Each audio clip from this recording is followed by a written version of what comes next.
चलिए, आज हम बात कर रहे हैं फ्यूचर कंटिन्यूअस टेंस की। इसमें एक्टिव ही होता है, इसका पैसिव नहीं होता है। और इस टेंस को अपन कब यूज करते हैं? जब अपने को ये बताना होता है,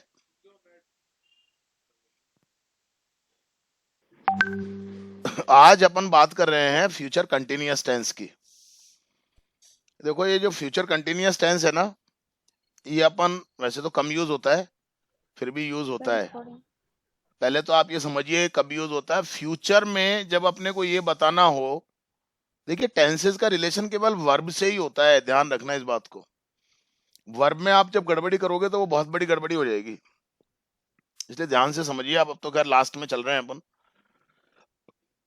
जब फ्यूचर में अपन ये बता रहे हो कि फ्यूचर में किसी टाइम पर कोई क्रिया लगातार चल रही होगी, लगातार चल रही होगी, कंटिन्यूअस है। सपोज कीजिए आज अभी मैं अगर आपको ये कह दूं कि कल हम इस समय, यानी कि कल हम 5 बजे फ्यूचर परफेक्ट टेंस पढ़ रहे होंगे, यानी कि कल, आने वाले कल, फ्यूचर में आने वाले कल में इस समय पर एक क्रिया चल रही होगी। कौन सी क्रिया चल रही होगी? पास्ट परफेक्ट पढ़ने की क्रिया चल रही होगी। समझ में आ रही बात आपको? वह अगले सोमवार को अपना जन्मदिन मना रहा होगा, यानी कि ये उसकी जो क्रिया है जन्मदिन मनाने की, ये लगातार चल रही होगी। ये इसकी पहचान है। और बाकी तो आप समझते हो कि इसमें जो अपन वर्ब देखें अगर हिंदी की, तो इसकी हिंदी की वर्ब फॉर्म आएगा लिख रही होगी, पढ़ा रहे होंगे, देख रहा होगा, खरीद रहा होगा, बेच रहा होगा, सजा रही होगी। ये इस तरीके की चीजें, इस तरीके का रूप बनता है इसका। हेल्पिंग वर्ब इसकी क्या होगी? विल बी या शैल बी।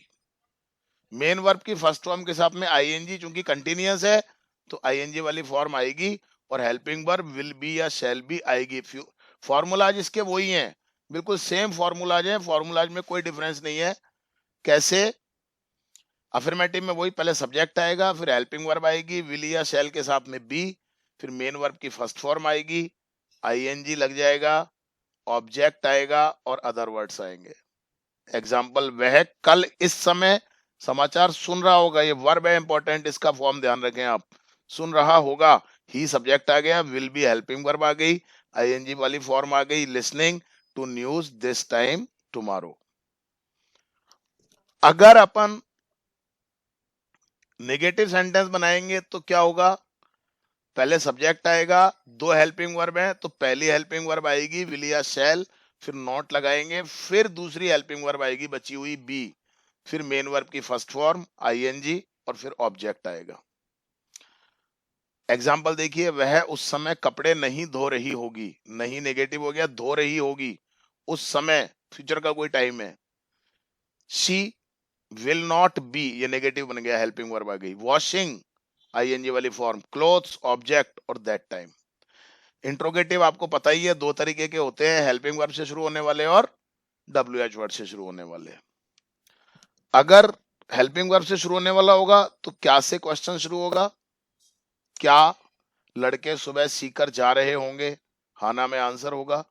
वही बात है, हेल्पिंग वर्ब पहले ले लेंगे, दो हेल्पिंग वर्ब हैं तो पहली हेल्पिंग वर्ब पहले आएगी, फिर सब्जेक्ट आएगा, फिर बी आएगा, बची हुई हेल्पिंग वर्ब, मेन वर्ब की फर्स्ट फॉर्म आईएनजी, ऑब्जेक्ट और अदर पार्ट्स आएंगे।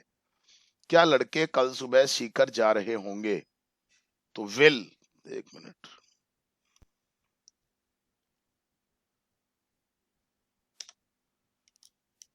ये कुछ प्रॉपर एडिटिंग नहीं हो पाया ना।